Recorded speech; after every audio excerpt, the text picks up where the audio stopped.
جب صحابہ کے ایمان کا یوں اظہار ہوا تو رب نے گواہی دی.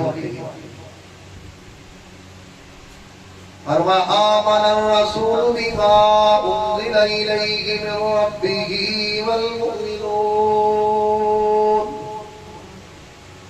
یہ دو آیتیں رسول اللہ صلی اللہ علیہ وسلم نے فرمایا جب میں معراج کی رات آسمانوں میں تشریف لے گیا، میرے اللہ نے مجھے عرش کے خزانوں میں سے خزانہ نکال کے یہ دو آیتیں مجھے عطا فرمائی. اوتیت من بیت کنز تحت العرش. فرمایا اللہ کے عرش کے نیچے ایک مکان ہے، اس میں اللہ نے اپنا خزانہ جمع کر رکھا. اس خزانے میں سے مجھے یہ دو آیتیں اللہ نے عطا فرمائی. کیا مطلب؟ اللہ کے نبی فرمانا یہ چاہتے ہیں باقی سارا قرآن جبرائیل کے واسطے سے اللہ نے مجھے دیا، جبرائیل بھائی لے کے آیا، اور یہ دو آیتیں اللہ کریم نے مجھے خاص بغیر جبرائیل کے واسطے کے عطا فرمائی ہیں. دوسری روایت رسول اللہ صلی اللہ علیہ وسلم مسجد نبوی میں تشریف فرمائے، جبرائیل امین آئے، بیٹھ گئے، باتیں ہو رہی ہیں. اتنے میں عرش کا ایک دروازہ، آسمانوں کا دروازہ کھلا، ایک فرشتوں کی جماعت آئی، آگے کہنے لگی ابشر بنورین اعطیتہما ولم یعطہما قبلک نبی. اللہ کے پاک پیغمبر آپ کو دو نوروں کی بشارت ہو جو خاص اللہ نے آپ کو عطا کی ہیں، آپ سے پہلے کسی نبی کو نہیں ملے. ایک نور سورۃ الفاتحہ، فاتحۃ الکتاب، اور دوسرا یہ دو آیتیں خواتیم سورۃ البقرہ. اس لیے بندہ جب فوت ہو جاتا ہے سورہ بقرہ کی پہلی 3 آیات اس کے سر کی طرف کھڑے ہو کے پڑھی جاتی ہیں اور پاؤں کی طرف کھڑے ہو گئے آخری 2 آیتیں پڑھی جاتی ہیں تاکہ اس کے ایمان کی گواہی ہو جائے. ابتدا میں بھی ایمان کا ذکر ہے، کامیابی کا ذکر ہے، آخر کے اندر بھی ایمان کا ذکر ہے. اس لیے مومن کی قبر پہ آخری وقت اہل ایمان کھڑے ہو کے پڑھتے ہیں. اللہ کے نبی نے فرمایا انتم شہداء اللہ فی الارض، تم اللہ کے گواہ ہو زمین کے اندر. اپنے مرنے والے بھائی کے متعلق اچھا خیال رکھا کرو، اچھے زبان اپنی زبانوں پہ اچھے الفاظ استعمال کیا کرو، کیونکہ تم اللہ کے گواہ ہو. جیسی تم گواہی دو گے ویسا اللہ کریم فیصلہ کرے گا. اس لیے مرنے والے کے لیے دفن کرنے کے بعد، جنازہ پڑھنے کے بعد، قبر پہ مٹی ڈالنے کے بعد یہ آیتیں پڑھی جاتی ہیں.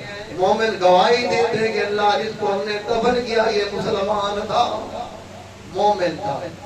اور اللہ کے نبی نے فرمایا من قرأ تلک الآیتین فی اللیلہ کفتا.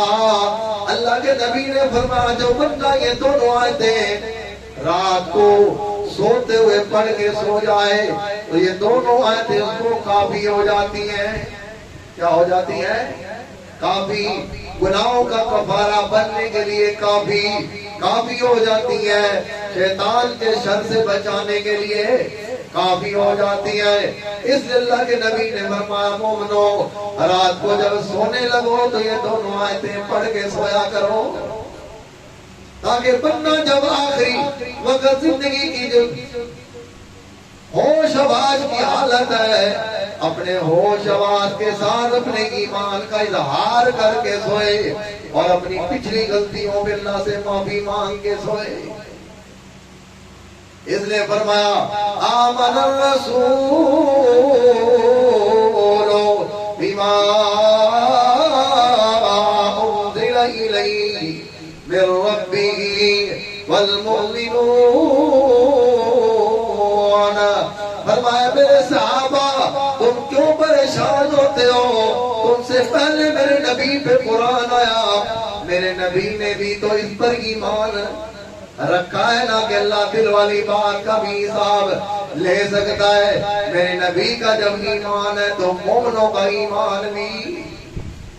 ابتدا میں فرمایا یؤمنون، یہاں فرمایا مومنون کا لقب ذکر کر دیا۔ مومن صحابہ کا لقب کے طور پہ اللہ نے ذکر کیا۔ اللہ بڑوں بڑوں نے مان لیا، باقیوں نے نہ مانا، کچھ نے مان لیا کچھ نے نہ مانا۔ جو ہجرت سے پہلے مسلمان ہوئے انہوں نے مان لیا، ہجرت کے بعد والوں نے نہ مانا، مکے والوں نے مان لیا، مدینے والوں نے نہ مانا۔ اللہ کہتے نانا کل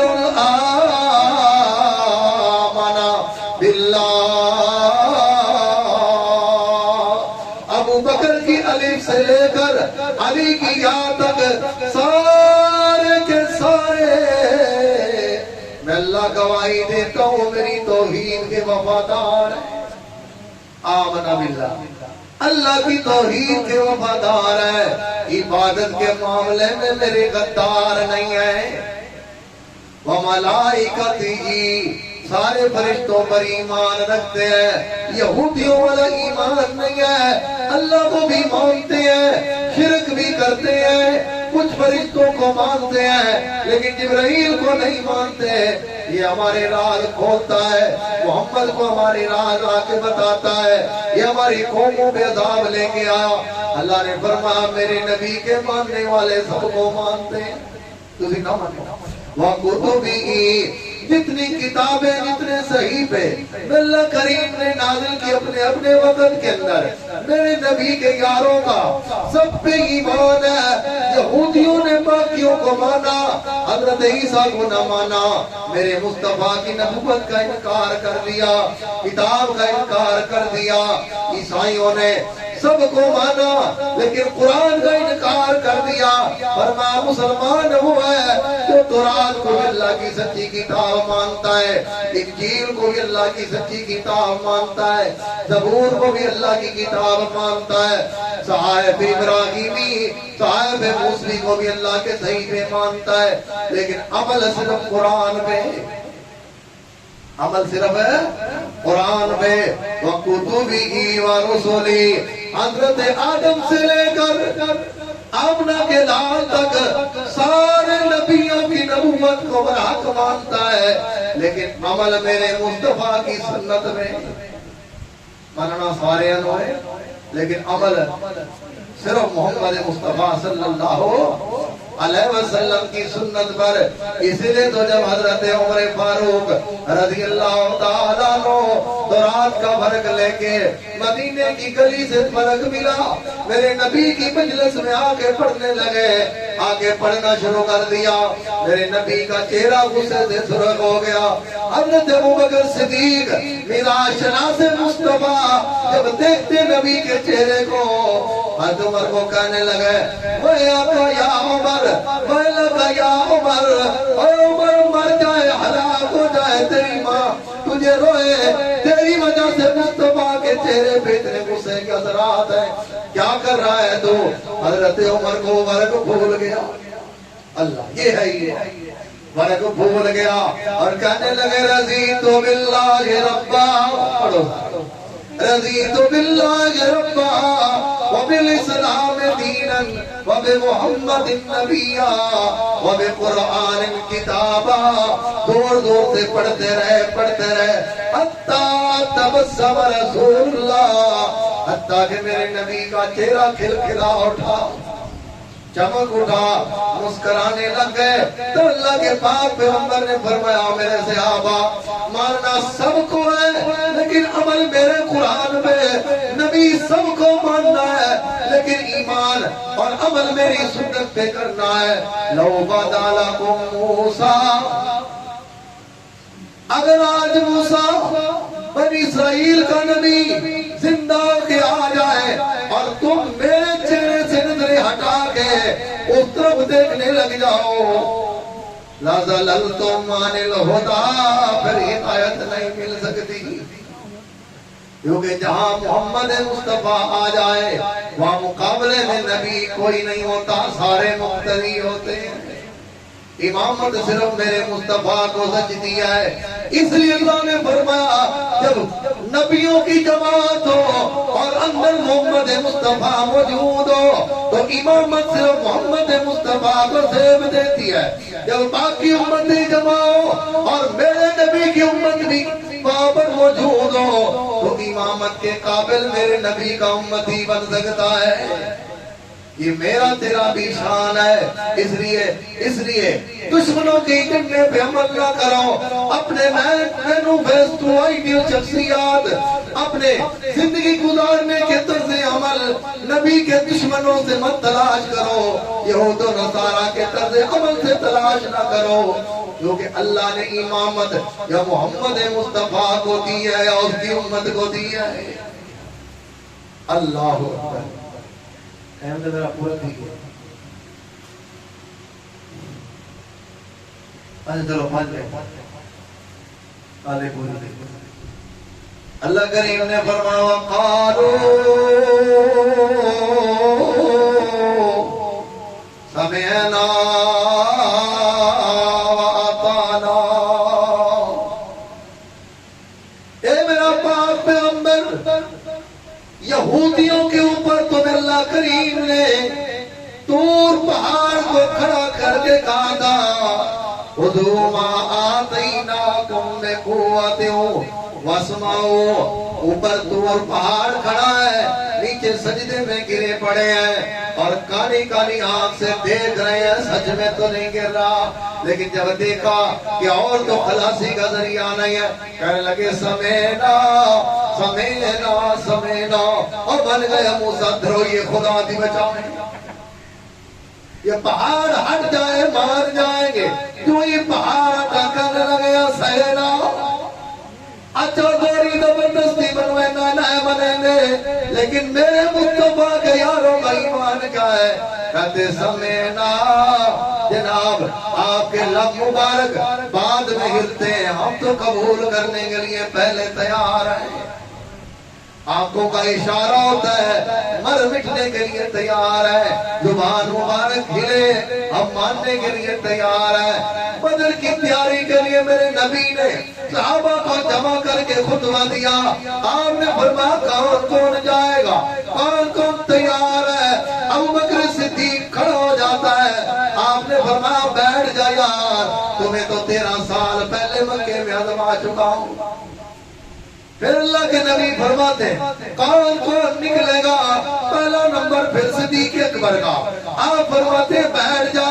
تیسری بار میرے نبی نے کہا حضرت مقداد انصاری رضی اللہ تعالیٰ کو سمجھ گئے اللہ کے نبی ہمارا ایمان لینا چاہتے ہیں, ہماری ایمان کی اظہار کرانا چاہتے ہیں, ہمارا امتحان لینا چاہتے ہیں. حضرت مقداد نوجوان ہے, کھڑا کے کڑکدار آواز میں کہتا ہے اللہ کے پاک پیغمبر لسنا من قوم موسیٰ, اب موسیٰ کی قوم میں سے نہیں ہے. جناب کا حکم ہو, آنکھوں کا اشارہ ہو, ہونٹ آپ کے بعد میں ہلیں گے. اگر ہمیں آپ کہیں بیوی بچوں سمیت مال و متاع سمیت گھوڑوں پہ سوار ہو کے جلدی آگ میں چھلانے لگا دو, ہم لگانے کے لیے تیار ہیں. بہتے ہوئے دریاؤں میں بہنے کے لیے تیار ہیں. آپ کا جو حکم ہو سر آنکھوں میں ہم تو ماننے کے لیے تیار ہیں. سمینا واطعنا. اللہ کہتے ہیں تیرے یاروں کی حالت ہی ہوتی ہے, تیرے ہونٹ ہل رہے ہوتے ہیں, کہتے ہیں اللہ مان گئے. اطعنا صرف منیا نہیں کر کے بھی دکھائیں گے, صرف مانا نہیں کر کے بھی دکھائیں گے. غفرانک. اللہ نمازیں پڑھنے کے بعد, جہاد کرنے کے بعد, روزہ رکھنے کے بعد, زکوٰۃ خیرات دینے کے بعد, حج کرنے کے بعد, تیرے نبی کی مجلس میں بیٹھنے کے بعد, قرآن سننے کے بعد, رات کو اٹھ کے تیرے سامنے تہجد میں رونے کے بعد پھر بھی کہتے ہیں غفرانک. اللہ تیری شان کے مطابق تو ہم نہ جہاد کر سکتے ہیں, نہ حج کر سکتے ہیں، نہ قرآن پڑھ سکتے ہیں تیرے مصطفیٰ کی شان کے مطابق، تو ہم اس پہ درود بھی نہیں پڑھ سکتے۔ اللہ غفرانک، کوئی کمی رہ گئی تھے تو معاف نہ کریں۔ اس کو کہتے ہیں الایمان بین الرجاء والخوف، اللہ کی رحمت میں امیدوار بھی ہو اور اللہ کے عذاب سے بھی۔ اللہ سب کچھ ماننے کے باوجود، عمل کرنے کے باوجود بھی طلبنا غفرانک، تیری معافی کے طلبگار ہیں، کیوں؟ الیک المصیر،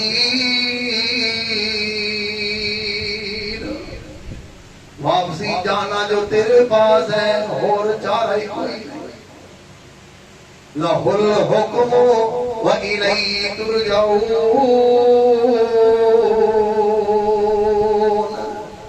دنیا میں بھی فیصلے تیرے، موت کے بعد بھی فیصلے تیرے، میدان محشر میں بھی فیصلے تیرے، اور واپسی بھی تیرے پاس ہونی ہے۔ اللہ کہتے اچھا اب میں خود وہ پچھلا جو حکم دیا میں نے دل میں چھپاؤ، اس کا بھی حساب لوں گا۔ فرمایا پریشان نہ ہو، لا یکلف اللہ نفسا الا وسعہا، لا یکلف اللہ نفسا الا وسعہا، کسی نفس کو اس کی طاقت سے زیادہ اللہ تکلیف نہیں دیتا۔ لہا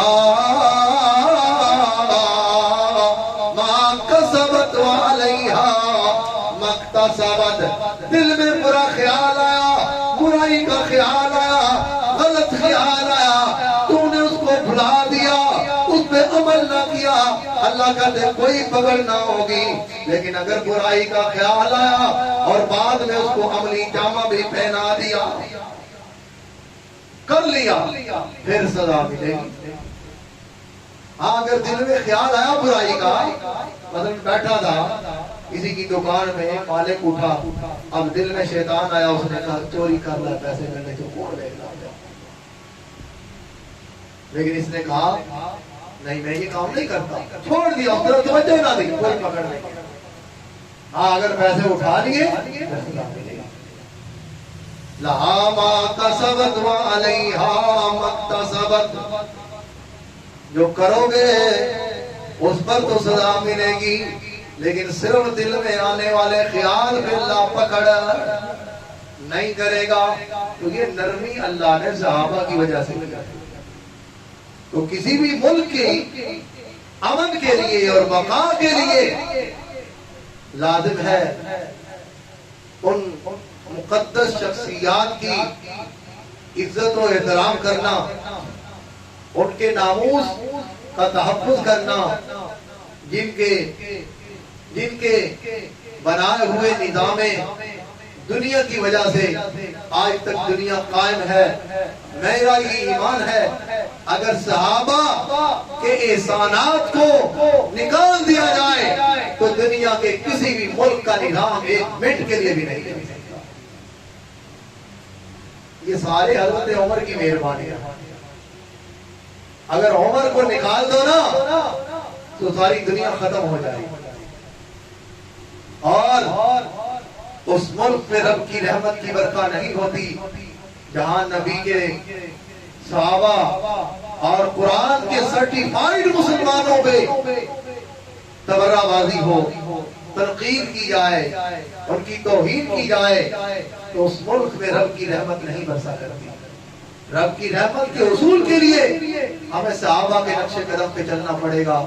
اپنے امن قائم رکھنے کے لیے، اپنے معاشرے اور ملک کی فضا کو پرامن بنانے کے لیے صحابہ کرام کے طرز عمل کو بنانا ہوگا۔ جو کچھ کہا اللہ عمل کی توفیق عطا فرمائے، پورا ہو گیا۔